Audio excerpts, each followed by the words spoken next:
নির্বাচন কমিশন কোনো চাপের কাছে মাথা নত করবে না, এমনকি মাঠ প্রশাসনকে কোনো বেআইনি নির্দেশনাও দেবে না, বলেছেন প্রধান নির্বাচন কমিশনার এএমএম নাসির উদ্দিন। সকালে রাজধানীর আগারগাঁওয়ে নির্বাচন কমিশন প্রশিক্ষণ ইনস্টিটিউটের সম্মেলন কক্ষে উপজেলা নির্বাহী কর্মকর্তাদের নির্বাচনী ব্যবস্থাপনা নিয়ে প্রশিক্ষণ কর্মশালায় তিনি এসব কথা বলেন। কোনো চাপের কাছে নতি স্বীকার না করতে ম্যাজিস্ট্রেটদেরও নির্দেশ দেন সিইসি। অন্যান্য কমিশনাররা বলেন, এবারের নির্বাচন হবে দেশের ইতিহাসে দৃষ্টান্তমূলক। এটা দেখিয়ে দিতে চাই ইসি। ৫ অগস্টের পর যে অস্থিতিশীল পরিস্থিতি ছিল তা কেটে গেছে মাঠ প্রশাসনে, তাই নির্বাচন নিয়ে ভয়ের কোনো কারণ নেই, উল্লেখ করেন তারা।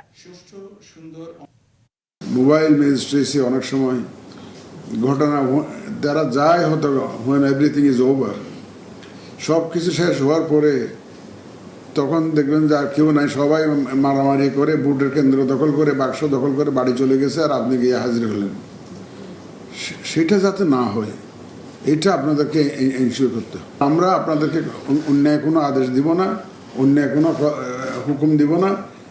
এইটা আপনারা ধরে রাখতে পারেন যে আইন প্রচলিত আছে রিলেভেন্ট টু দ্য ইলেকশন, সেই আইন অনুযায়ী আমাদের নির্দেশনা যাবে এবং আপনারা সেটা সেইভাবে পালন করবেন।